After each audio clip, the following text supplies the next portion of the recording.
అలాగే ఇంతగా మహిళలకి మోసం చేసిన ముఖ్యమంత్రిగా ఉన్న చంద్రబాబు నాయుడు గారిని గద్దె దించడం కోసం పోరాటం చేయడానికి నేనైతే సిద్ధంగా ఉన్నా. సిద్ధమా? అందరూ సిద్ధమేనా? మహిళా వ్యతిరేక ముఖ్యమంత్రి అయిన చంద్రబాబు నాయుడు గారికి గద్దె దించడం కోసం పోరాటం చేయడానికి, ప్రజల్లో కలుపుకొని ప్రజా పోరాటాలు చేయడానికి నేను సిద్ధంగా ఉన్నాను. మీరందరూ సిద్ధమేనా? Okay, thank you. సో ఇప్పుడు చేతులు సపోర్ట్ చేయండి అందరూ.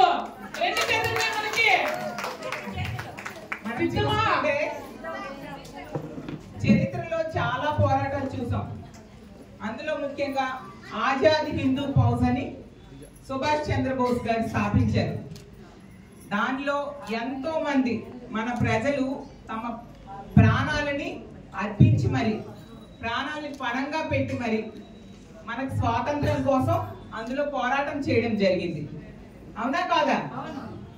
మనం ఇప్పుడు మహిళా సైన్యంగా ఏర్పడి ఈ రాష్ట్రంలో జరుగుతున్న మహిళలకి జరుగుతున్న అన్యాయాలకు వ్యతిరేకంగా ఈ రోజు మనం పోరాటం చేయాల్సిన సమయం ఆసన్నమైంది. ఈ రాష్ట్రంలో తీసుకుంటే ఎన్నో ఘోరాలు, దారుణాలు జరుగుతూ ఉన్నాయి. రాజ్యాంగం సరిగ్గా అమలు కాని పరిస్థితి. ఎంతసేపు కూడా రెడ్ బుక్ రాజ్యాంగం మీదే ఎలా అమలు చేయాలి అని దృష్టి పెడుతున్నారు తప్ప అంబేద్కర్ గారు రాసిన రాజ్యాంగం మీద వీళ్ళకి కనీసం పట్టించుకునే దాఖలాలు లేవు. కాబట్టి మనం జగనన్న ముఖ్యమంత్రి అయితేనా మహిళా సాధికారత ప్రభుత్వం ఏర్పడుతుంది, మహిళా సంక్షేమం రానున్న రోజుల్లో తెచ్చుకోవడం జరుగుతుంది. కాబట్టి దానికోసం పూర్తి స్థాయిలో మనందరం ఈ రోజు పోరాటం చేయాల్సిన సమయం ఆసన్నమైంది. ఇప్పటి వరకు జరిగింది ఒక ఎత్తు. 15 నెలలు గడిచింది. వాళ్ళకి టైం ఇచ్చాం. ఏమైనా వాళ్ళు ఇచ్చిన హామీలు అమలు చేస్తారని చూస్తే ఏ ఒక్క హామీ కూడా అమలు చేయని పరిస్థితి మనం చూస్తూ ఉన్నాం. మనం చూసాం కదా, ఏవిఎం ప్రొడక్షన్ లో చాలా సినిమాలు చూసామా లేదా? ఈవీఎం ప్రొడక్షన్ లో ఈ కూటమి ప్రభుత్వం అధికారంలోకి వచ్చింది. ఈ సినిమా మాత్రం 15 నెలలకే అట్టర్ ఫ్లాప్ అయిపోయింది. ఎక్కడైనా ఏదైనా రాష్ట్రానికి 3 ముఖ్యమంత్రులు ఉంటారు, ఒక ముఖ్యమంత్రి ఉంటారు. కానీ ఈ ఆంధ్రప్రదేశ్ రాష్ట్రానికి 3 ముఖ్యమంత్రులు, చంద్రబాబు నాయుడు గారు, పవన్ కళ్యాణ్ గారు, లోకేష్ గారు. 3 ముఖ్యమంత్రులు ఉన్నా కూడా 3 హామీలు కూడా అమలు చేయని పరిస్థితి మనం చూస్తూ ఉన్నాం. అడుగడుగునా కూడా మోసము, దగ, వంచనతో వీళ్ళు పరిపాలిస్తూ ఉండే పరిస్థితి చూస్తే గొప్పలు మాత్రం చాలా గొప్పలు చెప్పేసుకుంటూ ఉన్నారు. ఇది డబుల్ ఇంజన్ సర్కార్, మంచి ప్రభుత్వం అని, అతను విజనరీ లీడర్ చంద్రబాబు నాయుడు గారి అని, సంపద సృష్టిస్తారు చంద్రబాబు నాయుడు గారని, ఇలా చాలా గొప్పలు చెప్తూ ఉన్నారు. కానీ అమల్లో చూస్తే ఎలా ఉంది? చాలా దారుణంగా ప్రజల్ని మోసం చేస్తూ మభ్య పెడుతూ పరిపాలన సాగిస్తున్నారు. గతంలో జగన్మోహన్ రెడ్డి గారు ముఖ్యమంత్రిగా 3 ఏళ్లు కలిపి 3,30,000 కోట్ల అప్పులు చేస్తే కేవలం 15 నెలల్లో వీళ్ళు 2 లక్షల కోట్ల అప్పులు చేశారు చంద్రబాబు నాయుడు గారు. ప్రతి మంగళవారం కూడా అప్పుకు వెళ్ళి అప్పు తెచ్చే పరిస్థితి చూస్తూ ఉన్నాం. అలాగే తీసుకుంటే పవన్ కళ్యాణ్ గారు ఆడబిడ్డల మీద ఎవరైనా చేయి వేస్తే తాట వేస్తాను అన్నారా లేదా? మరి ఇంత మంది ఆడబిడ్డల మీద ఇన్ని అఘాయిత్యాలు జరుగుతుంటే పవన్ కళ్యాణ్ గారు ఏమైనా తాట తీస్తున్నారా? తీయట్లేదు సరికదా. తెలుగుదేశం పార్టీ నాయకులు, కార్యకర్తలు, అలాగే జనసేన నాయకులు, కార్యకర్తలే మహిళల మీద అఘాయిత్యాలు చేసిన వాళ్ళు ముందు వరుసలో ఉండే పరిస్థితి మనం చూస్తూ ఉన్నాం. అలాగే ఈ కూటమి ప్రభుత్వం అధికారంలోకి వచ్చాక మహిళల మీద అఘాయిత్యాలు పెరిగిపోతూ ఉంటే ఒకవైపు, ఇంకోవైపు మద్యం పాలసీని ఎంత దారుణంగా తీసుకొచ్చారో మనందరం చూస్తూ ఉన్నాం. పెర్మిట్ రూమ్స్ ఏర్పాటు చేసుకోవడానికి అఫీషియల్ గా 5 లక్షలు కడితే ప్రతి మద్యం షాప్ వాళ్ళు కూడా పెర్మిట్ రూమ్స్ ఏర్పాటు చేసుకోవడానికి పర్మిషన్ ఇచ్చేసింది గవర్నమెంట్. ఈ రోజు ఈ కూటమి ప్రభుత్వం అధికారంలోకి వచ్చాక 70-80 వేల బెల్ట్ షాప్స్ ఈ రాష్ట్రంలో ఏర్పాటు చేయడం అయింది. మద్యం ఈ రోజు ఏరులై పారుతూ ఉండే పరిస్థితి మీరందరూ పేపర్లో, టీవీల్లో చూసుంటారు కదా. డ్రగ్స్ గాని, గంజాయి గాని డోర్ డెలివరీ జరిగే పరిస్థితి రాష్ట్రంలో నెలకొని ఉంది. మహిళల మీద అఘాయిత్యాలు విపరీతంగా పెరిగిపోయాయి. అడుగడుగున మహిళల్ని వేధించడం, అత్యాచారాలు చేయడం, హత్యలు చేయడం. మొన్ననే అసెంబ్లీలో మా వాళ్ళు అడిగిన క్వశ్చన్ కి వాళ్ళు ఆన్సర్ చెప్పారు. రోజుకి 70-80 కేసులు మహిళల మీద అఘాయిత్యాలు జరుగుతున్నాయని నమోదవుతూ ఉన్నాయి. అంటే గంటకి 3-4 కేసులు నమోదవుతున్నాయి. ఇది అఫీషియల్ గా రికార్డెడ్ గా వాళ్ళ పోలీసులు ఇచ్చిన సమాచారం. మరి అన్అఫీషియల్ గా ఇంకెంత మంది మీద అఘాయిత్యాలు జరుగుతున్నాయో అర్థం చేసుకోవచ్చు. గతంలో మీరందరూ దిశ యాప్ డౌన్లోడ్ చేసుకున్నాం కదా, మనందరి ఫోన్ లో ఉంది దిశ యాప్. ఆ రోజు 1,30,00,000 మంది ప్రజలు, ముఖ్యంగా మహిళలు ఈ దిశ యాప్ డౌన్లోడ్ చేసుకొని రక్షణ పొందడం జరిగింది.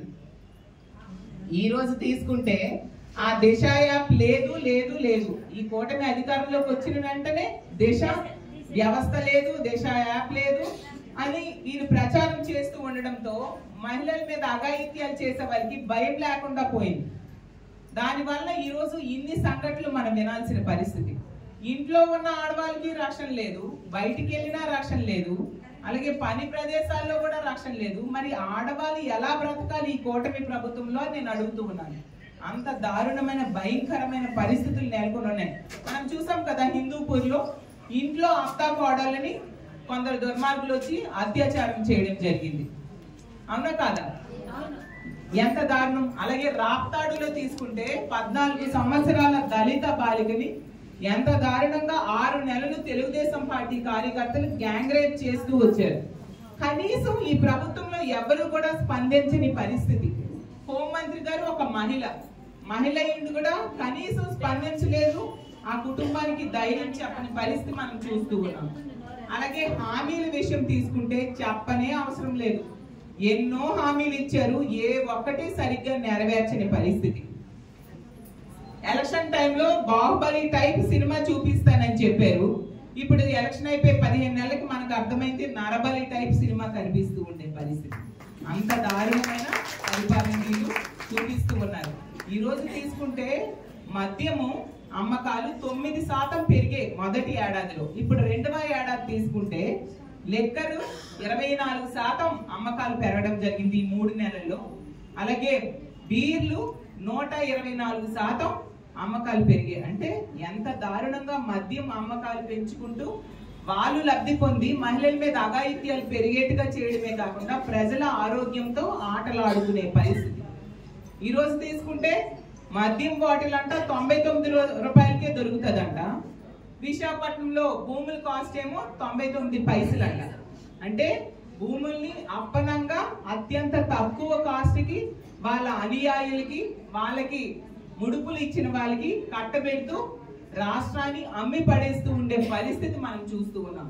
అన్ని రకాలుగా పాలనలో వైఫల్యం చెందింది. అసలు మన రాష్ట్ర చరిత్రలో గాని దేశ చరిత్రలో గాని ఇంత దారుణమైన పరిపాలన, అలాగే 15 నెలల్లో ఇంత దారుణంగా ప్రజా వ్యతిరేకత వచ్చిన పరిపాలన ఎక్కడా చూడలేదు. అది చంద్రబాబు నాయుడు గారి పాలనలోనే మనం చూస్తూ ఉన్నాం. ఇంకా హామీల విషయం తీసుకుంటే ఎంత దారుణంగా సూపర్ 6లు, సూపర్ 7లకు ఎన్నో హామీలు ఇచ్చారు. 124 హామీలు ఇచ్చారు. అందులో ఏ ఒక్కటే సరిగ్గా అమలు చేయలేదు. నా ముందు మాట్లాడిన పెద్దలు చాలా మంది చెప్పారు. ఫ్రీ బస్ మనందరము చూసాం. ఈ రాష్ట్రంలో ఉన్న మహిళలందరూ కూడా ఎన్నికల టైంలో వీళ్ళిచ్చిన యాడ్స్ కి, అలాగే వీళ్ళిచ్చిన ప్రచారానికి నమ్మి ఫ్రీ బస్ లో అన్ని పుణ్యక్షేత్రాలు తిరగాలనుకుని ఓట్లు వేశారు. ఈ రోజు తీసుకుంటే కేవలం 5 బస్సులకే మాత్రమే, అది నాన్ ఏసీ బస్సులకి వీళ్ళు అవకాశం ఇవ్వడమే కాకుండా కేవలం 50 కిలోమీటర్ల పరిధిలో తిరిగే బస్సులకు మాత్రమే అవకాశం ఇచ్చారు. ఆ బస్సు ఎక్కితే జిల్లా దాటే వెళ్ళలేము. ఇంకా పుణ్యక్షేత్రాలకు ఏం వెళ్తారు మహిళలు?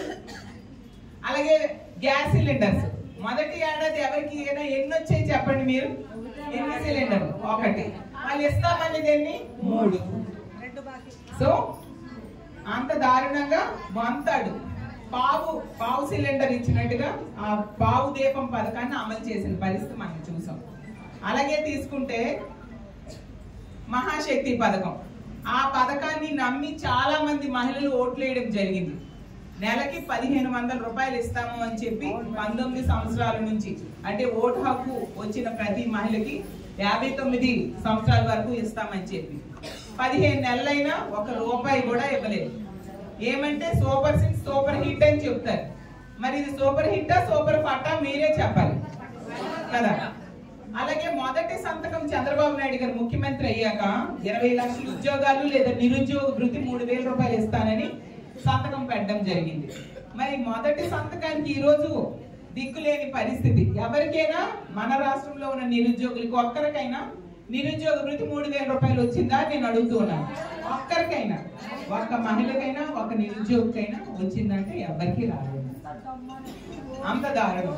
అలాగే తల్లికి వందనం పథకం ద్వారా 30 లక్షల మంది విద్యార్థులకి ఎగనామం పెట్టారు. అవునా కాదా? అలాగే అది ఒక ఆన్గోయింగ్ స్కీమ్ అయితే మొదటి ఏడాది తల్లికి వందనం ఇవ్వలేదు. 2వ ఏడాది ఇచ్చిన 30 లక్షల మందికి కోత విధించిన పరిస్థితి చూసాం. ఈ విధంగా అన్ని పథకాలు కూడా సరిగ్గా అమలు చేయని పరిస్థితి. చాలా పథకాలు కనీసం కొంచెం కూడా అమలు చేయని పరిస్థితి మనం చూస్తూ ఉన్నాము. ఎంత దారుణంగా వీళ్ళు మోసం చేస్తూ ఉన్నారు. కాబట్టి ఇలాంటి ప్రజాకంటక ప్రభుత్వాన్ని గద్దె దించాల్సిన బాధ్యత మన అందరి మీద ఉంది. మీ అందరికీ తెలుసు, జగనన్న ముఖ్యమంత్రిగా ఉండేటప్పుడు చాలా మంది మహిళలు మంచి మంచి పదవుల్లో ఆ రోజుల్లో కూర్చున్నారు. మహిళా సాధికారత కోసం ఎంతగానో కృషి చేశారు. ఇప్పుడే నా ముందు మాట్లాడిన వాళ్ళు చెప్పడం జరిగింది. అసలు జగనన్న ఏం చేశారో, అలాగే చంద్రబాబు నాయుడు గారు ఏ విధంగా మోసం చేశారో మన కల్పలత గారు అలాగే శ్రీదేవమ్మ గారు ఎంతో చక్కగా వివరించడం జరిగింది. మరి జగనన్న ముఖ్యమంత్రిగా ఉండేప్పుడు మీకు గుర్తే ఉంటది, ఏ సంక్షేమ పథకం ప్రవేశపెట్టినా అది మహిళల పేరుతోనే. అసలు స్టేజ్ మీద సగంకి ఎక్కువ మహిళలు ఉండేవారు. పురుషులైతే ఈ జగన్మోహన్ రెడ్డి గారు ముఖ్యమంత్రిగా ఉన్నప్పుడు మేము మహిళలుగా కొట్టాల్సింది ఏంటి మా పరిస్థితి అని బాధపడే పరిస్థితి. జగనన్న ముఖ్యమంత్రిగా ఉండేటప్పుడు మీరు గుర్తుందో లేదో, మన అకౌంట్స్ లో ఈ పథకాల ద్వారా డబ్బులు వేస్తూ మహిళలందరూ ఆర్థిక స్వావలంబనతో ఉండడంతో భర్త మీద గాని, తండ్రి మీద గాని, కొడుకు మీద గాని డబ్బుల కోసం ఆధారపడాల్సిన అవసరం లేకుండా ఉండేది. తిరిగి తమ భర్తలకో కొడుకులకో అప్పులు ఇచ్చేవారు మహిళలు. ఈ రోజు తీసుకుంటే 10 రూపాయల వడ్డీకి ఏ అవసరానికైనా అప్పులు తీసుకుంటూ ఉండాల్సిన పరిస్థితి మళ్ళీ ఈ కూటమి ప్రభుత్వంలో వచ్చింది. అంత దారుణంగా వీళ్ళు పరిపాలిస్తూ ఉన్నారు. కాబట్టి మనం ఖచ్చితంగా ప్రతి ఒక్కరం కూడా ఈ రోజు నుంచి మన పార్టీని సంస్థాగతంగా నిర్మాణం చేసుకుందాం, ప్రజల తరపున పోరాటం చేద్దాం, మళ్ళీ మన జగనన్నని ముఖ్యమంత్రి చేసుకుందాం. అలాగే మీకు తెలుసు, ఎన్నో కుట్రలు పన్నుతున్నారు, ఎన్నో అక్రమ కేసులు పెడుతున్నారు, ఎన్నో అబద్ధాలు చెప్తూ ఉన్నారు. జగనన్నని ప్రజల నుంచి దూరం చేయడానికి ప్రయత్నిస్తూ ఉన్నారు. కానీ అడవులకు వెళ్ళినంత మాత్రాన శ్రీరాముడిని ప్రజల నుంచి దూరం చేయగలిసారా నేను అడుగుతూ ఉన్నాను. అవునా కాదా? ఆకాశంలో నక్షత్రాలు అంతరించిపోవచ్చు, సముద్రంలో నీరు ఇంకిపోవచ్చు, పర్వతాలు ఒరిగిపోవచ్చు, అక్షయ పాత్రలో ఖాళీ అయిపోయే పరిస్థితి రావచ్చు. కానీ జగనన్నని ప్రజల నుంచి దూరం చేయడం ఎవరికి సాధ్యం కాదని తెలియజేస్తున్నాను. జగనన్న ఖచ్చితంగా 2.0 పాదయాత్ర ద్వారా ప్రజల్లోకి వస్తారు. మళ్ళీ ముఖ్యమంత్రి అయ్యాక 2.0 పాలన ద్వారా మనందరికి, ముఖ్యంగా మహిళా సాధికార ముఖ్యమంత్రిగా, మహిళా పక్షపాత ముఖ్యమంత్రిగా పరిపాలన సాగిస్తారు. మీ అందరికీ తెలుసు కదా, 2019లో అతను ఒక చరిత్ర సృష్టించారు ఎన్నికల్లో. మళ్ళీ 2029లో ఆ చరిత్రని రిపీట్ చేయబోతున్నారు. అది జరగాలంటే మనందరం కూడా ఎంతో కృషి చేయాల్సిన అవసరం ఉందని తెలియజేస్తూ ఉన్నాను. అలాగే మన రివ్యూ అప్పుడు చాలా మంది మహిళలు కొన్ని విషయాలు మాట్లాడారు, దానికి కూడా నేను ఆన్సర్ చెప్తాను. రేపొద్దున ఇంత కష్టపడిన మహిళలకి రేపొద్దున గౌరవం కావాలి అని అడిగారు. అది చాలా న్యాయమైన కోరిక. ఖచ్చితంగా రానున్న రోజుల్లో జగనన్న ముఖ్యమంత్రిగా ప్రమాణ స్వీకారం 2వసారి చేశాక 2.0 పాలనలో కార్యకర్తలకి, మన పార్టీ కోసం కష్టపడిన వాళ్ళకి పెద్దపీట వేస్తానని పదే పదే చెప్తూ ఉండే పరిస్థితి మనం అందరం చూసాము. మీ అందరూ కూడా కష్టపడిన ప్రతి ఒక్కరు కూడా మంచి స్థానాల్లో ఉంచే బాధ్యత జగనన్న తీసుకుంటానని తెలియజేస్తూ ఉన్నాను. అలాగే తీసుకుంటే సోషల్ మీడియా గురించి మాట్లాడారు. మన సోషల్ మీడియా బలోపేతం అవ్వాలి అంటే మన మహిళలందరం కూడా ఒక సోషల్ మీడియా కార్యకర్తలుగా మనమే నడుం బిగించాలి. మనం ఒక ట్విట్టర్ అకౌంట్, ఒక ఫేస్బుక్ అకౌంట్, అలాగే ఒక యూట్యూబ్ తయారు చేసుకొని దాని ద్వారా ఎక్కడ ఏ సమస్య మహిళలకు వచ్చినా అవన్నీ కూడా పోస్ట్ చేయాలి, వాటి మీద స్పందించాలి.